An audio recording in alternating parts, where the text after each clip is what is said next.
Jueves, 21 de febrero de 2008. Son las 2 de la tarde. En un apartamento turístico de la calle Camprodon 36, en el barrio de Gracia de Barcelona, una mujer de la limpieza realiza un macabro hallazgo. Sobre el sofá de la vivienda yace el cuerpo sin vida de una mujer. Está completamente desnuda. Una bolsa de plástico cubre su cabeza, sujeta firmemente con cinta adhesiva. Los brazos reposan sobre su cabeza, mientras las piernas están abiertas y semiflexionadas. Junto a ella, algunos elementos inquietantes. Una peluca negra de pelo liso caída entre la cabeza y la pared, y a los pies del sofá, unas botas negras de mujer. No hay ropa, no hay efectos personales. El apartamento parece haber sido limpiado a conciencia. Cuando llegamos, vemos a la difunta en el sofá estirada desnuda, con una bolsa en la cabeza, rodeada de cinta aislante, y comprobamos, que es lo primero que nos llama la atención, que no hay ropa. Lo único que había eran unas botas al lado del cuerpo y una peluca. Nos llamó mucho la atención que el apartamento estaba impoluto, estaba muy limpio. Era como si no se hubiese hecho servir. Lo único que había, que denotaba que había habido alguien, era en una mesa al lado donde estaba el sofá, había una Coca-Cola y un vaso. En un primer momento, los investigadores barajan la posibilidad de un suicidio. Poco después, la hipótesis cambia. Podríamos estar ante un juego sexual extremo que acabó en tragedia. El primer informe forense apunta a esta posibilidad, un accidente durante una práctica de asfixia erótica. Pero algo no encaja. No hay huellas ni señales de violencia, solo un escenario sospechosamente limpio. Con estas incógnitas, los Mossos d'Esquadra difunden una breve nota de prensa. Una mujer ha sido hallada muerta en extrañas circunstancias en el barrio de Gracia. La primera periodista que da a conocer el caso es Maika Navarro, especialista en sucesos. La investigación avanza. La empresa de alquiler de apartamentos facilita el contrato firmado. Y así, la policía logra una primera identificación: Ana María Páez Capitán. El documento refleja que la vivienda fue reservada el pasado 14 de febrero, día de San Valentín, para alojarse entre el 18 y el 21 de febrero. Ya con un nombre, los agentes buscan denuncias recientes de desaparición. La encuentran. Su pareja, Carlos, había denunciado la desaparición de Ana solo un día antes. Hemos encontrado a una chica que parece, por las características, que pudiera ser, no se ponga nervioso, pero no sé si pudiera ser su hija, parece ser que... Entonces, pues, cuando me enseñan la foto, entonces digo, sí. Con la víctima identificada, la investigación se centra en conocer quién era Ana Páez y cómo había sido su vida. Al principio, surge una hipótesis inquietante. ¿Y si Ana llevaba una doble vida? Pero pronto, esa idea se desvanece. Quienes la conocieron, su pareja y sus padres, la describen como una mujer tranquila, predecible e incapaz de tener secretos tan oscuros. La policía decide entonces reconstruir las últimas horas de Ana. Solo aparece una anomalía: una cena planeada con una amiga la noche del martes 19 de febrero. Pues me he pillado un apartamento con un interiorismo muy bonito, con una decoración muy bonita y tal. Ven y te la enseño y tal, y quedamos para cenar y te lo enseño. Eso fue lo que le vendió. La cronología es clara. Ese martes, Ana sale de casa por la mañana para trabajar en Mataró. Termina su jornada a las 19:30 horas y toma el tren de regreso a Barcelona. Durante el trayecto, mantiene una breve conversación telefónica con Carlos, su pareja. Le explica que una amiga la ha llamado para enseñarle su nuevo piso y cenar juntas. Es la última vez que Carlos escucha su voz. Aquella noche, Ana no regresa a casa. Carlos, confiado, piensa que habrá dormido en casa de su amiga. Pero al día siguiente, Miércoles 20 de febrero, tras comprobar que Ana tampoco regresa a casa tras su jornada laboral, decide interponer una denuncia por desaparición. La policía localiza e interroga a la amiga de Ana. Ella nos relata la relación que tenía con Ana, que era laboral. Ella había sido una jefa suya en la empresa textil en la que trabajaban. En sede judicial, la amiga declara algo desconcertante. Aquella noche, a las 8, fue Ana quien la llamó para decirle que no acudiría a la cena y que si alguien preguntaba, le siguiera el juego. Bajó el tono de voz, ¿no? Y me dijo, sígueme el rollo. Pensé que había alguien delante que quería hacer creer otras cosas. Mientras las dudas crecen, la autopsia del cuerpo hallado en el apartamento aporta nuevas pistas.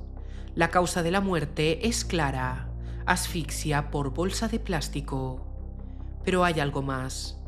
Los forenses encuentran restos de ADN de otras personas en la boca y en la vagina de la víctima. Semen de al menos 2 varones. La hipótesis del juego sexual fallido, inicialmente descartada, vuelve a tomar fuerza. Mientras tanto, la policía sigue tirando de los pocos hilos disponibles. Revisan el contrato del apartamento y descubren un número de teléfono y una dirección de contacto. Carlos no reconoce ninguno de estos datos. Los investigadores acuden entonces a la dirección indicada, un edificio en Barcelona. Allí, el portero confirma algo inquietante. Nunca ha vivido ninguna Ana María Páez en ese inmueble. Sin embargo, desde hace tiempo, llegan cartas a su nombre.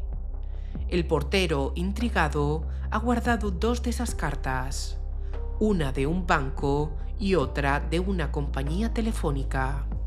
Usted es el portero de esta finca, ¿no? Y aquí empezaron a llegar las cartas que venían a nombre de Ana Páez, ¿no?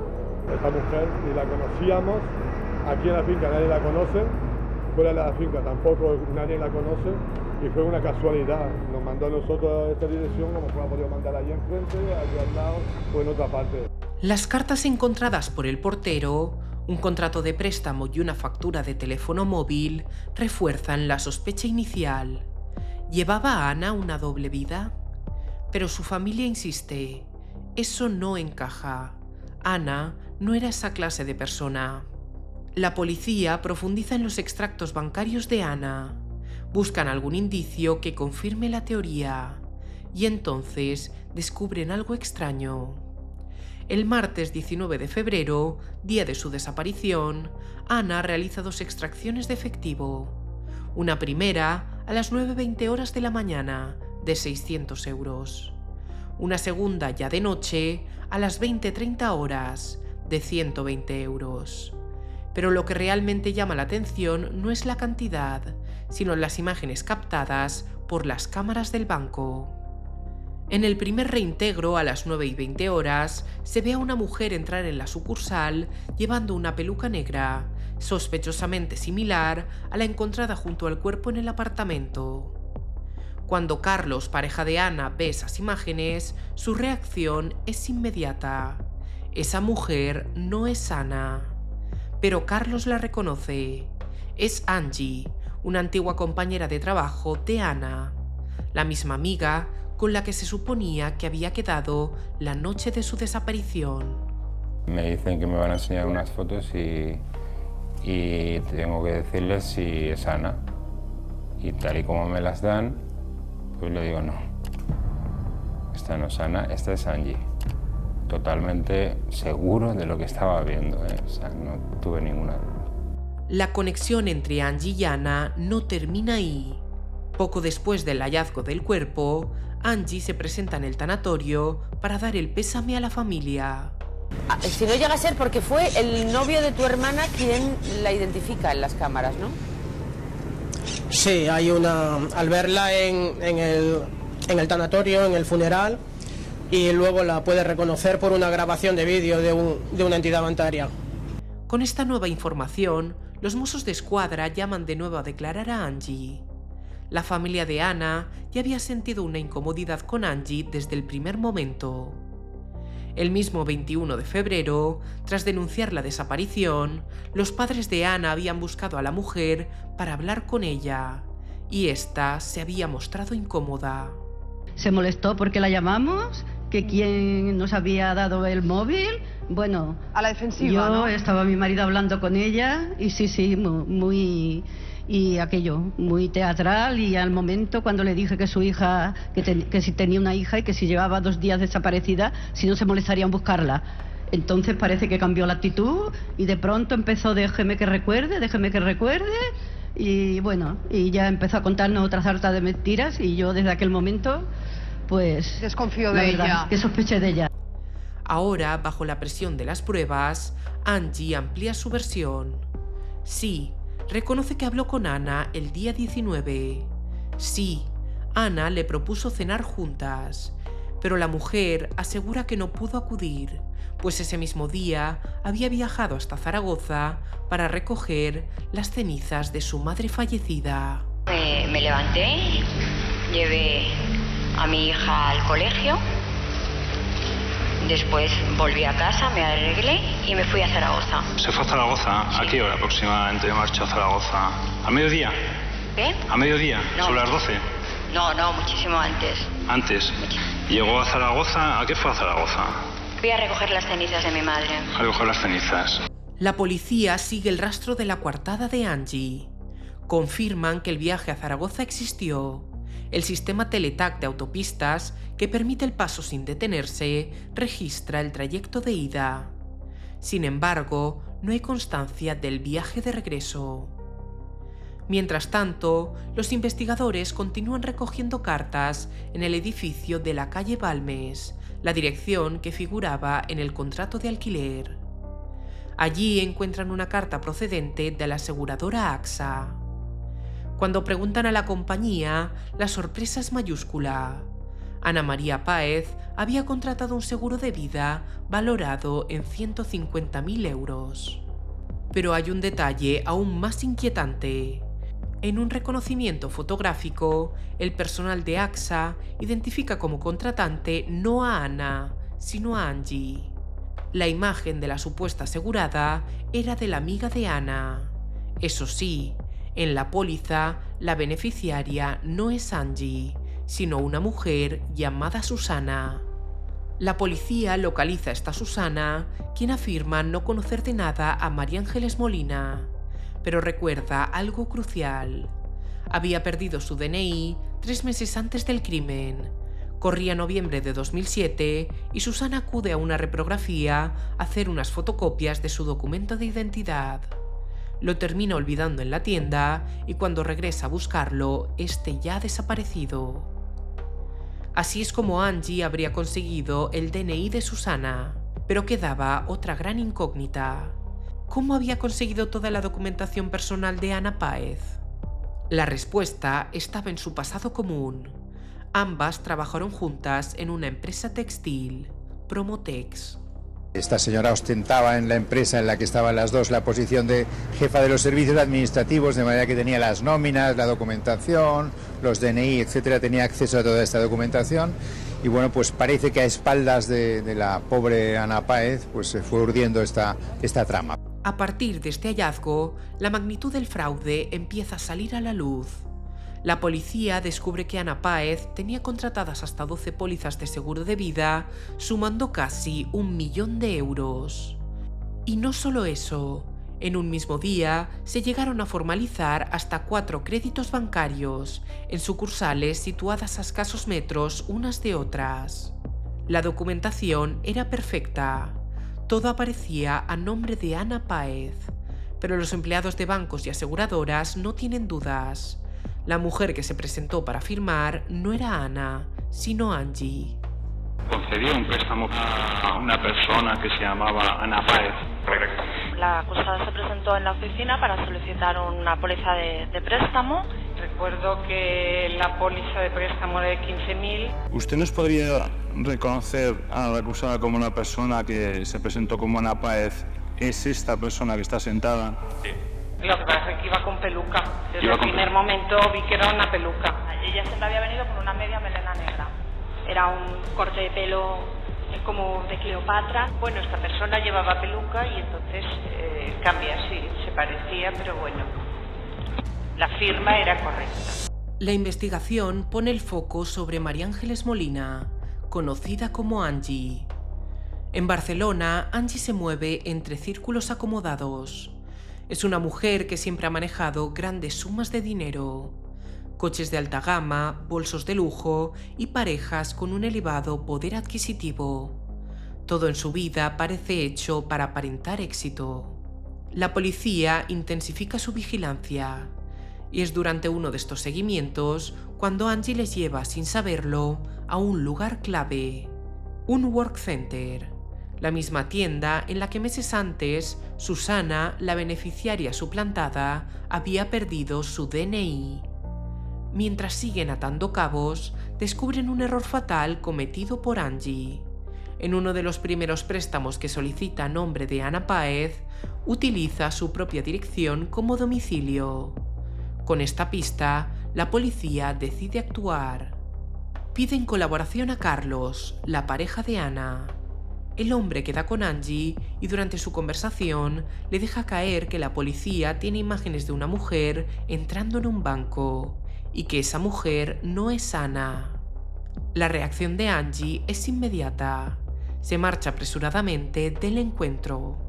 Los mozos deciden no esperar más, pues temen que destruya pruebas. Por ello, ordenan su detención. Cuando la interceptan, Angie pide acudir a casa de su novio para cambiarse de ropa, alegando que está indispuesta. La policía accede, pero solicita una orden de registro. La escena que encuentran es reveladora. Cartas amontonadas a nombre de Ana María Páez, pruebas de los préstamos y de los seguros, y un hallazgo aún más inquietante, una botella sin abrir de cloroformo. Según una factura, Angie había comprado 2 botellas, pero solo una fue localizada. El rastro digital tampoco deja lugar a dudas. En su ordenador personal, el forense encuentra búsquedas como cómo dormir a un animal con cloroformo o cómo conseguir un certificado de defunción.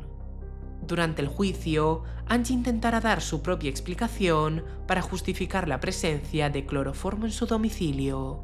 Entre otras cosas, se encontró una botella de cloroformo. ¿Sí? ¿Para qué usa usted el cloroformo? En los armarios de la cocina de mi casa. Sí.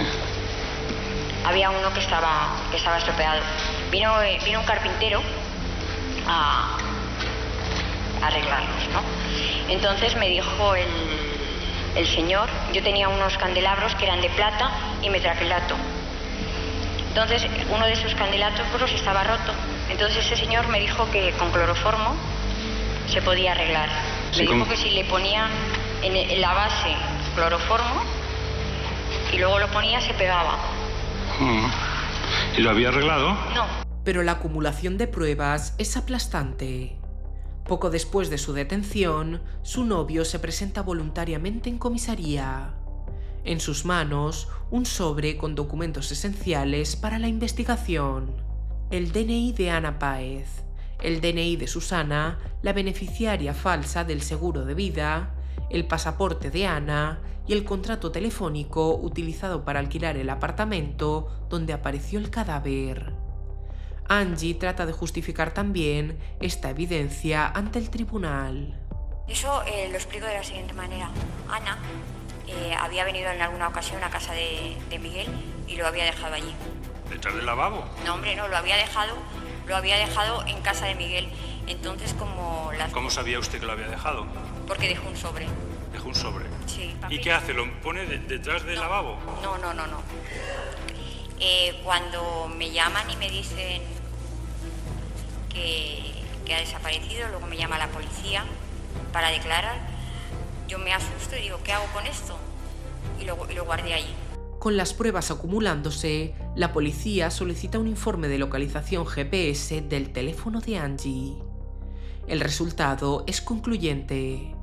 El 19 de febrero, a las 19:52 horas, Angie recibe un mensaje a apenas 300 metros del apartamento donde Ana Páez encontraría la muerte. La coartada del viaje a Zaragoza se derrumba. Ella se encuentra dentro del radio de cobertura de ese repetidor. Era compatible con la ubicación de la señora Ángeles Molina en el lugar de los hechos. Queda solo una gran incógnita. ¿Por qué se halló semen en el cuerpo de Ana? ¿Y cómo se explica que perteneciera a dos personas distintas? La respuesta surge al analizar las facturas telefónicas del número que Angie utilizaba para gestionar los seguros y préstamos a nombre de Ana. Semanas antes del crimen, Angie realizó varias llamadas a locales de prostitución masculina, entre ellos el club American Gigolo. La policía confirma que Angie acudió allí en persona. Su petición fue insólita. ¿Usted era el dueño o el encargado del establecimiento American Gigolo? Encargado. El encargado. Lo que ella me planteó a mí era de que ella no quería sexo, que ella había hecho una especie de apuesta con una amiga o unas amigas de que estaría con un gigoló y que como prueba de que ella había estado, que tenía que llevarle el semen de ellos. Los chicos me dijeron que sí, que no, ella no quiso ni que le tocaran ni nada, que le dijo que se masturbaran y acabaran en el frasquito. Angie solicitó a dos hombres que eyacularan en dos recipientes que llevaba consigo. Más tarde, introduciría ese semen en las cavidades de Ana, intentando simular una escena de carácter sexual. Además, las pruebas de ADN reforzarían aún más esta conclusión. La peluca hallada junto al cadáver contenía material genético de Angie. Detenida, la mujer queda en prisión provisional. En enero de 2012 se señala la fecha para el inicio del juicio, pero a último momento Angie pide suspenderlo alegando un cambio de abogado. Se trataba de un intento desesperado. Angie buscaba agotar el plazo máximo de prisión preventiva y conseguir la libertad provisional, posiblemente para huir a un país sin tratado de extradición. La justicia, consciente del riesgo de fuga, deniega su petición. El juicio se inicia a mediados de febrero de 2012. En sala, María Ángeles Molina niega todas las acusaciones. ¿Usted fue a una casa de prostitución y pidió semen a dos hombres? No. ¿Usted alquiló un apartamento en la calle Camprodón de Barcelona? No. ¿Cómo se han encontrado pelos suyos en este apartamento si usted no estuvo? No lo sé. No lo sabe. ¿Usted mató a Ana Páez? No. ¿Usted tenía algún motivo para matar a Ana Páez? No. ¿Usted quería obtener dinero y por eso mató a Ana Páez? No. La familia de Ana solicita 20 años de prisión por asesinato, 6 años por estafa y 3 años por falsedad documental. Tras escuchar a 60 testigos, el veredicto es firme. María Ángeles Molina, alias Angie, es declarada culpable. La condena: 22 años de prisión y una indemnización superior a 200.000 euros para los familiares de Ana. La Audiencia de Barcelona ha condenado a 22 años de prisión a María Ángeles Molina por asesinar a una compañera de trabajo y suplantar su identidad. El móvil, según la sentencia, era cobrar una veintena de seguros y préstamos que había contratado, haciéndose pasar por la víctima. La sentencia tiene un voto particular. Uno de los jueces no considera probados algunos de los hechos. La defensa ya ha anunciado que recurrirá ante el Supremo. Tras la sentencia que declaró culpable a Angie, el programa Espejo Público destapa una nueva línea de investigación que sorprende a todos. La vida de Angie está rodeada de muertes misteriosas. La de su hija es la más evidente, pero también sobrevuelan sospechas sobre la muerte de su marido hace unos 16 años. El programa revela un nombre: Juan Antonio Álvarez, un empresario argentino afincado en Canarias que en los años 90 se enamora perdidamente de Angie durante unas vacaciones. Él la conoce en el pub. Ella viene con una amiga y ella se pone malita. La ingresan. Juan me dice que lo van a llevar a la clínica porque tiene una clienta, muy buena piba, muy buena onda, que no la puedo dejar un poco sola porque viene de Barcelona y tal. Y entonces ahí nace el acercamiento. Ambos se casan rápidamente. En 1991 tienen una hija en común. Su vida parece perfecta. Viajes, lujo y noches de casino. Todo ello pagado con la fortuna de Juan Antonio. Pero todo cambia el 22 de noviembre de 1996. Después de un partido de pádel, Juan Antonio se desploma después de darse una ducha. Es Angie quien, tras regresar de un viaje a Barcelona, encuentra su cadáver. La autopsia determina que murió envenenado con ion fosfato, una sustancia presente en detergentes. Se confirmó que era una intoxicación por ion fosfato y esa es la causa fundamental de la muerte, que produce un fracaso multiorgánico. Se puede encontrar en productos desincrustantes para la limpieza, se puede encontrar en insecticidas. Es altamente tóxico, se dice que 1 miligramo por kilo de peso puede producir efectos letales. El fósforo tiene mal sabor y mal olor. Estos son productos difícilmente enmascarables. Difícilmente, pero vamos, no imposible. A pesar de las circunstancias, la muerte se clasifica oficialmente como un suicidio. Angie termina heredando más de 40 millones de pesetas. Sin embargo, la familia de Juan Antonio nunca creyó esa versión. Mi hermano no se suicidó. Queremos que se reabra el caso. Ahora ya sabemos que es una asesina, pero yo creo que ella tiene más deudas todavía con la ley. Y una de esas deudas que se debe aclarar es la muerte de mi hermano. Se lleva el coche nunca regresa a Canarias. O sea que ella ya tenía toda la intención de quedarse a vivir en Barcelona.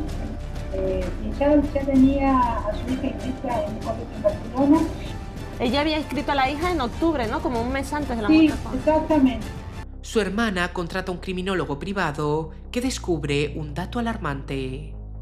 Juan tomaba cápsulas de vitaminas para el deporte, y una de ellas podría haber sido rellenada con el veneno. Además, existía un seguro de vida por 80 millones de pesetas, un dinero que Angie no pudo cobrar porque esta póliza no cubría suicidios. Pero hay algo más. Angie trató de presentar la muerte como un robo, denunciando la desaparición de un Rolex, el perro familiar y la cartera de Juan. Pero en 2008, durante la investigación de la muerte de Ana, esta cartera apareció en el domicilio de Angie durante la entrada y registro a la vivienda. En 2017, a petición de la familia, se reabre la investigación sobre la muerte de Juan Antonio. Ahora se ha abierto una nueva investigación por la extraña muerte de su marido hace 21 años, que inicialmente se cerró como suicidio, pero que tal vez no fue así. Finalmente, en 2021, las diligencias se cierran al no encontrarse, según la justicia, pruebas suficientes de criminalidad. Por otro lado, en 2013, un juzgado rebaja la condena de Angie, de 22 a 18 años de prisión. La explicación es puramente técnica. Al no poder probarse que Ana estuviera completamente indefensa en el momento de su muerte, se elimina la agravante de alevosía. El delito pasa de asesinato a homicidio. Aquí no se tiene claro que la víctima estuviera totalmente indefensa, en este caso totalmente dormida. Y de hecho el Tribunal Supremo critica la labor de los forenses por no haber buscado debajo de las uñas si hubo algún síntoma de que tu defensa. hermana, por decirlo en palabras simples, que tu hermana se pudo defender, que no estaba indefensa. En diciembre de 2023, Angie obtiene su primer permiso de salida sin vigilancia. La familia de Ana Páez se muestra profundamente contraria. Durante una entrevista, Sonsoles Sonigal lanza una pregunta directa al hermano de Ana. ¿Creéis que la cárcel la ha podido rehabilitar o no? Seguro. Para nada. Esta persona no se va a rehabilitar nunca. La respuesta, casi premonitoria, llega unos meses después. En marzo de 2025, Angie vuelve a ser detenida, esta vez acusada de planificar un asesinato durante sus permisos penitenciarios. Y a 2 años de su libertad ha vuelto a ser detenida durante un permiso. Está acusada de planificar otra nueva muerte desde dentro de la propia cárcel, en la que está por acabar, como decíamos, por la vida de esa amiga en 2008. Según los investigadores, querría contratar a unos sicarios para ejecutar otro nuevo crimen. Según algunas informaciones, se habría reunido con varios sicarios para perpetrar este asesinato. Se desconoce la identidad de su posible objetivo. Todos sus permisos quedan revocados. Su salida prevista para 2026 ha quedado de momento suspendida. El caso de Ana Páez no solo reveló un crimen, destapó una historia de engaños, ambición y muerte. Esta historia no termina con una sentencia ni con una condena. Su historia queda escrita en el vacío que dejó su ausencia. Un vacío que ni el paso del tiempo ni la justicia han conseguido llenar. ¿Por qué Ana y no otra de las muchas mujeres que trabajaban en esa empresa? Bueno, por buena gente, por confiada. Teníamos una relación muy buena. Eran 9 años juntos casi, con mucha ilusión por hacer muchas cosas y eso se acabó. Se acabó porque alguien quiso que se acabase.